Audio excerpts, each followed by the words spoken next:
Hello, I'm Tom Bailey, and in today's Speaker Stories episode, I'll be getting to know Taz Thornton, who's an award-winning business and personal empowerment coach, a best-selling author, and of course, an international speaker, having spoken on some of the world's biggest stages.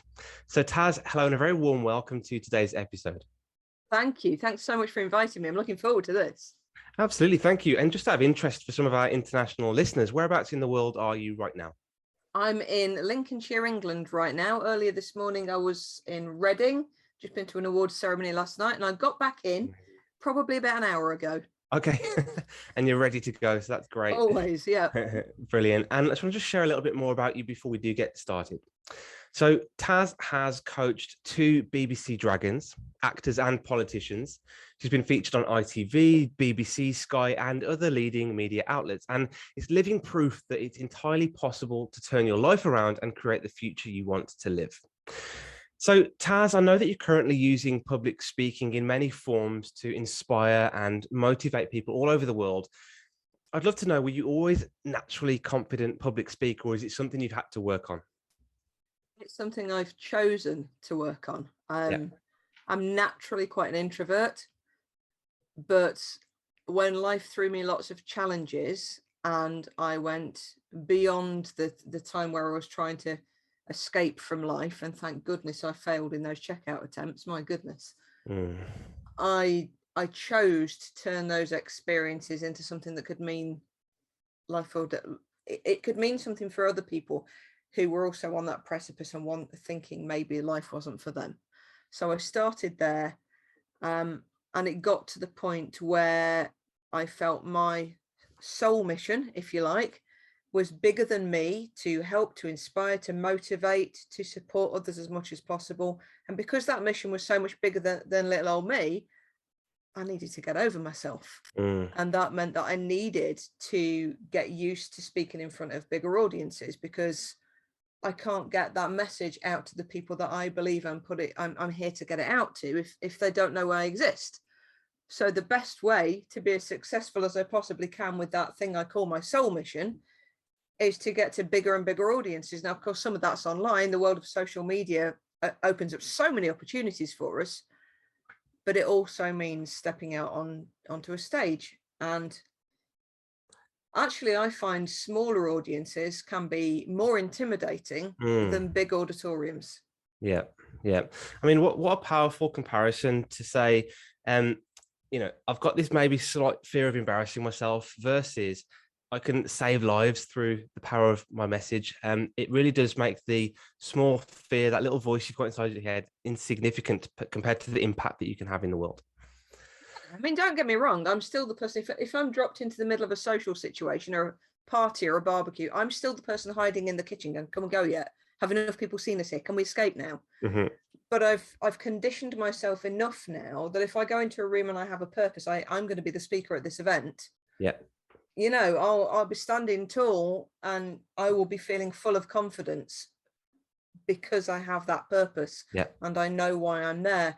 And I think for the kind of introverts watching and those who have those fears and those nerves and those anxieties around speaking, that's something that I found is a really useful message to pass on, that if you do get to the point where you have a strong enough message, when you walk in with a purpose and you know you have that message, that can override the anxieties, the stresses, the fears, the worries. And again, you know, people will see me on a stage and assume that I'm full of confidence. Yes, in that situation, because I've conditioned myself for that situation. But social situations, I'm still full of social anxiety. I'll still be trying to hide behind me a glass of whatever's in it.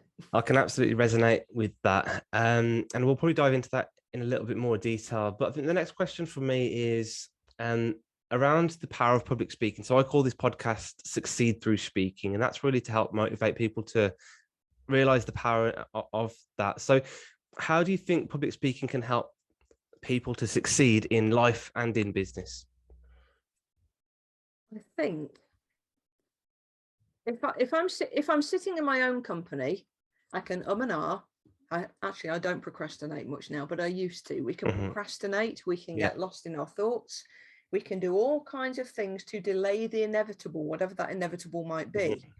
When you're standing on a stage in front of tens, hundreds, thousands, however many people who are waiting for you to lead them, you can't procrastinate. Yeah. You can't just stand there and freeze. You can't just go and make yourself a cuppa and put it off for a little bit more. You can't go, or just check TikTok. Well, you can, but you wouldn't be invited back to that stage. You've got people who are there, who are hungry, who are waiting for you to inspire them and to lead them in some way. And that's a really important point to remember too, that when you step into the place of being a speaker, you are stepping into a place of leadership. Yeah. And you can't dilly-dally or faff about if someone is waiting for you to lead. So I think that's one of the greatest skills, is it forces you to learn to think on your feet and to not just be reactive but responsive, and to start planning a little way ahead. So I'll be scanning the audience before I've even started to speak, and starting to kind of, this might sound a little bit woo-woo, but kind of starting to intuitively tune in and go, what's needed here? Yeah. Who's going to be the one in this audience that's going to sit with their arms folded and not want to engage? How do I crack that person? Because if I get that person to smile, by default, I've got everyone. So it forces us to act. It forces us to really understand how quickly we can respond. It teaches us to have little stories and gems up our sleeves. It teaches us to read our audience, to read the room. It teaches us to learn not to script. I never speak to script. I'll always have kind of some bullet points. I'll always speak to whoever the organizer is. What is it you want me to create for this audience? What do you want the transformation to be? What do you want them to be walking out thinking? What do you want to change? And I'll hold that in mind. But one of the agreements I always insist on is, right, you give me these parameters, but I will not script. These are some of the points I will cover, but you need to trust me to be able to work with that audience, to pull out of them and to give to them whatever is going to generate the change, the transformation that they need. So it teaches you to do all of that as well. It teaches you to read people en masse and to trust yourself. If a thought pops into my head, of course, there's a little bit of a sense check that goes on first. But if I get a really strong feeling or a thought, something that needs to get out there, 9 times out of 10, I'll do it. Whoever or whatever that is that's feeding stuff to me, they probably know more than I do. So just go with it. So I think that's the number one. It teaches you to trust your intuition. I love all of that. So much great value in there. There's a couple of things I just want to pick up on. I think first is that reading the room, and second is around scripting. So in terms of that first point, I think it's really important what you said about looking around the room, trying to tune in, trying to think about who can I help, because turning that spotlight away from yourself out to the audience is one of the best ways actually to get over that fear of what if I embarrass myself. So I think that's not really about important. Me. I'm there to serve them. Yeah, serve them, add value. So that's a really, really great We're point. a conduit as a speaker. Yes. That's all. Yes. Yeah, the message flows through us to them. Yeah. And I guess the second point is around scripting. So I had big fear of public speaking, this desire to be perfect because I didn't want to make a mistake and embarrassing myself. I used to script word for word, spend 3 or 4 weeks memorizing it every night, stressing over it. And when I delivered it, it was robotic and millimeter perfect. But if I forgot one word, it just threw the whole thing out. So yeah, I think it's so important that you just don't script. There's a couple of points I bring up there. Number one, perfection. We need to recognize that actually there's no such thing as perfection. Oh. And we know there's no such thing as perfection because whenever we put a piece of work out, even if it's a social media post, and we think that's spot on, that's perfect, you read that back a week later and you'll go, oh, I wish I'd said that or that. So perfect is a moving feast. There's no such thing. So perfectionism is really just a publicly acceptable term for procrastination, which is the publicly acceptable term for making excuses and not doing stuff. Agreed. The other point, and you hit this beautifully. I remember at one of the, because I've done 3 TED talks now, and I remember at one of those talks, one of the speakers, they had to stop them part way through because, of course, with the TED talk, it's essentially a live filming studio, and some of the tech hadn't worked. And so they had to pause the speaker part way through, and then they reset. And when the feedback came back for that event, everything was great, except a lot of people complained about the fact that this speaker then delivered exactly the same thing, perfect pitch, spot on, and they felt that it was over rehearsed. And the other thing I would say to that is, to anyone watching who's ever been to a networking meeting or goes to networking regularly, how often do we see somebody turn up and they always deliver exactly the same pitch. Now, I know some trainers will say that's the right thing to do, but for me, I switch off. It's wallpaper. Yeah. For me, if I'm going into a room in a networking scenario, I'll be looking around and saying, thinking, who do I need to connect with today? Who might I want to work with? Who can I help? Who can I serve? And I will create my pitch. It's not really a pitch, is it? I will create my service statement to connect with those individuals. And it's always going to be different. When someone always delivers the same thing and it's rote, we switch off. We don't. And also it eventually gives that air of, oh my God, boring. Can they not say anything different? Are they no more than this statement? You know, so and it's easier too if you can find the courage to ditch the script. And I train a lot of people to speak too. And I remember one of the women I've been training to speak, the script is like a comfort blanket. You remember Dumbo's magic feather? That's what your script is. Yeah. And she stood there in this event and I watched her speaking and she had her script in her hands and she did not look at it once. She didn't stick to it. She didn't look at it. She didn't read from it. And at the end, I walked up and said, give me your script. And I tore it up in front of her. And she was like, yeah, panic. How many times did you look at that? Oh, I didn't.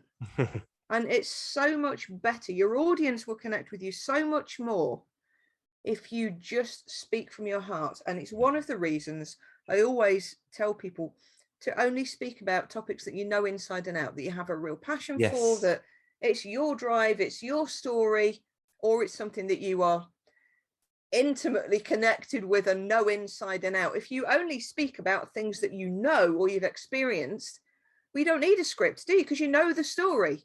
Speak from your heart. Take your heart, follow your heart and take your brain with you, as the saying goes. Yeah. Speak from your heart, drop the script, and you will find people will follow you far more readily. Yeah, really, really important. So thanks for all of that. And so I'll just take it back to the very beginning for just a second. So what was your earliest memory of having to stand up and deliver a presentation, and how did it go? Well, I could take you right back to English lessons at school when we used to do those presentations. But as a grown-up, before I became a full-time coach, speaker and trainer and author and all that jazz, I was in publishing and I was editor for various different magazines, some consumer, some business. And particularly when I was on the business to business circuit, we used to hold these big black tie awards events. But the one was out last night, it's gone full circle. And I'd be tasked with scripting them and I'd sometimes have to stand up and present. And I remember the first time I was told about a week before the event, oh, actually, you're not just scripting this, you're presenting this alongside a celebrity compere. Wow. I beg your pardon? What? Sorry? Huh? Yeah. And we're talking Park Lane Hotel, hundreds of people. And I did it and it was okay. But I made every schoolgirl error in the book. I'd got everything going around in my head. Pitch it properly. Don't speak too quickly. Don't speak too slowly. And I realized I was speaking too quickly, so I had to slow down. And then I started slowing down and leaving lots of pauses. And loads of people congratulated me afterwards. And I didn't know how well I'd done. I had no idea, because when you're in it at first, you know, now I get off a stage and I'll score myself out of 10 and work out what I could have done better. At the time when you first start doing it, I'm sure you'll relate to this, Tom, that no idea how I did. I was just in the moment. I was just doing it. But it was way back in the days of the internet was only just starting to come onto everybody's desktop back then. And somebody was streaming it out to a website, which was so high tech now. My goodness, real video onto a website, really? And I forced myself to watch it back, and it was painful. But I watched that video with all the speeding up and the slowing down and the overly dramatic pauses so many times. It was my best training ground. So I would say that to people too. So many people I make, oh no, I don't watch myself back. I hate the sound of my own voice, we all say. Well, that's just because when we're speaking it out loud, it's vibrating through all the different bones in our heads and in our ears. And when we hear it back, it's coming through a different set of bones. And so it sounds different. That's all it is. Get yourself over that one. And if you can, record yourself speaking, not just in your bedroom. When you have a gig, even if in the early days, I used to set my phone up at the back of the room on a little 20 quid tripod from Amazon. and leave it there, record the whole thing and force yourself to keep watching it back. It's the best way to learn. If you're not going to go and have professional training, even if you have had professional training, do that anyway, because other people will give you feedback, but the best feedback is going to be the recording, and you can learn so much from that. Yeah. Perfect. Great piece of advice for people just starting out at the very beginning. So let's take a look at the other end then. So let's say someone's listening and they've done a little bit of public speaking, they've got the bug, and they want to move to this space of actually getting paid to speak, keynote speaking on the international stage. What advice would you give to somebody who wants to make that transition? Number one, you've got to build your visibility. Yeah. Number two, you've got to build your visibility. Number three, guess what's coming? You've got to build your visibility. You've got to get out there on social media. You've got to show up. You've got to build. So many people talk about building an audience, but for me, what's more important is building your tribe. And the way I describe this is your audience is everyone who knows you exist, everyone whose feed you pop up on.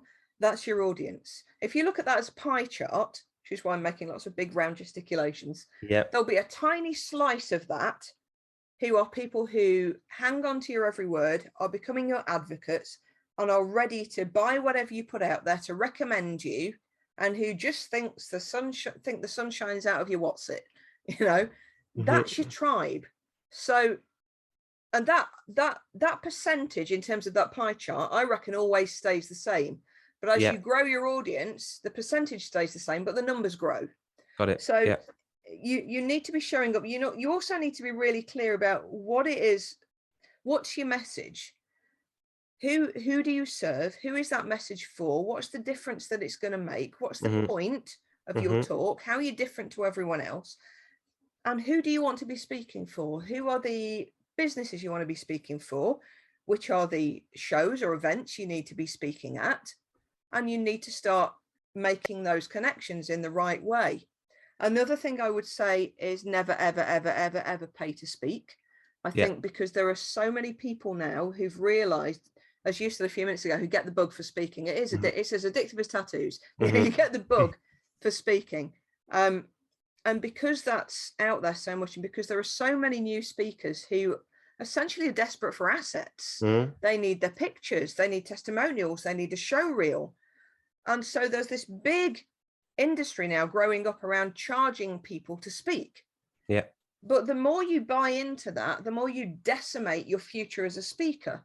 Because who on earth is going to pay you to speak long term when there are so many of us who are saying, yes, I'll pay to get on that stage? And flip that around in another way. When you become a professional speaker, and if you're getting to the point where you're wanting to be paid for gigs, you're a pro speaker. That's your work. Can you think of any other scenario where you would pay someone to allow them to work for you? No. It's crazy. So don't pay to speak. Create your own opportunities. And right back at the beginning, my goodness, right back at the beginning, when I was starting to speak as me rather than for some of the corporates I'd worked for before, I was showing up to the opening of an envelope, show up everywhere. If you're on the networking circuit and you're doing the little talks and at the networking events, treat them as a full-on speaking gig. And afterwards, take note of who's at that event, go to them on LinkedIn and ask them all to give you a testimonial for your speaking. You're going to build that way. Grab every opportunity, speak everywhere you can, and get someone sitting in that room, picking up your even if it's just your camera phone, and taking shots. Teach them the angles, teach them where you want the shots from. Have them walking behind you so they get that famous shot from the back of your head and the audience in front of you, one from the back of the room. And when you're lining up your photos, for goodness sake, if there are empty chairs, take them out of the shot. Yes. Because if you're in an auditorium with 5,000 people, but on your video or your photos, there's 5 empty seats at the front, it looks pants. And if you're somewhere with fixed seats, I've been known to refuse to start until people from the back have come and filled the seats at the front. And I'll turn that into part of the talk. And then I'll teach them why. I'll literally go into, look, guys, anybody here who wants to be doing what I'm doing one day, this is why I've done this. You can have this piece of advice for free. It's because empty seats look rubbish on your marketing pics. All of that. Love it. Yeah, there's so much in there. I can't even reframe that. So what I'll do is I'll just add all that to the show notes so people can just have that great advice. But yeah, that's been great. Thank you. And I think one last question, just because it's very topical at the minute, is around this whole thing called the global pandemic that happened in 2020. it switched off speaking as such, in Did it? person at events and conferences. How did you transition during that period? Online. I spoke Yes. all over the world during lockdown. It was Mhm. great. I could be in the US 1 minute and United Arab Emirates the next. Yeah. So the downside to that, of course, is that it doesn't look as good to get a screenshot as it does to have you actually on a stage. Yeah. The great thing about the pandemic is, and the lockdowns, of course, is that there were occasional windows between the various lockdowns, and I did do some speaking between those times. Right.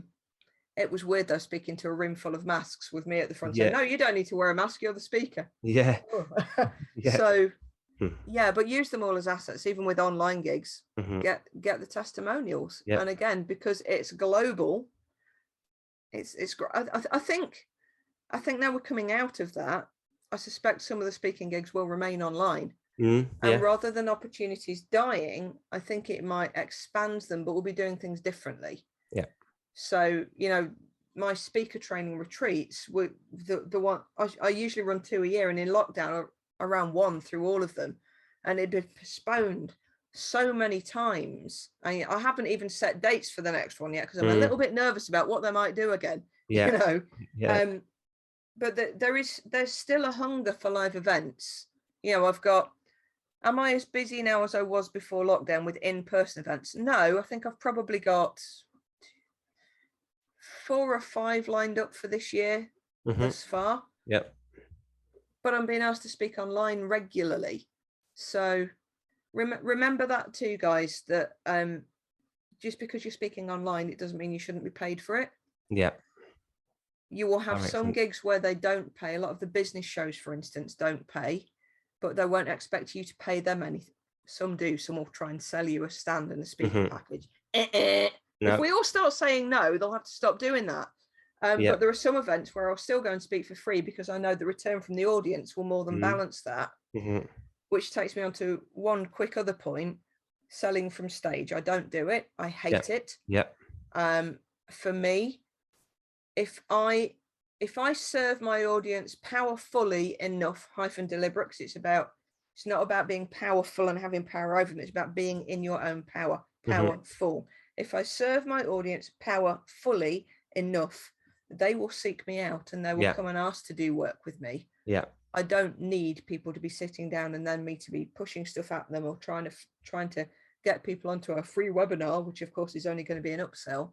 Yeah. I want people to genuinely feel that I've changed something for them and come to want to be with me afterwards on that basis, rather than me selling my soul. Yeah, really, really important. And it may well be the first touch point you've had with that audience member on that public speaking, and there should be several touch points before a sale happens anyway, to build that know, like, and trust factor. So, but if you're doing your social media regularly and showing up enough, you won't even realize you've had half of those touch points. People will come to you, and you'll think you don't know them. Yeah. But they've been stalking you for so long that you've been touching them all over for years, so that can bypass the system quite beautifully. Yeah, perfect. Now, for those people listening, you won't be able to see this, but in the video, we can see lots of books behind you, Taz. So for anyone listening, where can they get in touch with you? What your books you've got, what your websites, where can people reach out and connect with you? TazThornton.com. I'm on pretty much every social channel. You can find me there. Apart from Snapchat, I'm there, but I don't look at everywhere else. If you find me on a social media channel I'm active on, ping me a message. I might not look at it straight away. Sometimes my team will see it first, but I will always go and read everyone and respond appropriately when I can. You can email me through the website too. You can find me on Amazon, all my stuff there, and in all good bookshops. Yeah, just get in touch and I promise I'll read it. Again, excellent. It won't always be an immediate response, but I will come back to you. Thank you so much. And what I'll do, Taz, is I'll put all of those links into the show notes as well, so people can just click on them and connect with you and, go from there. Thanks so much. Thank you so much again for your time today. I really appreciate you coming along and sharing loads of great value with our audience today. Thank you. Thanks for inviting me. It's been a pleasure.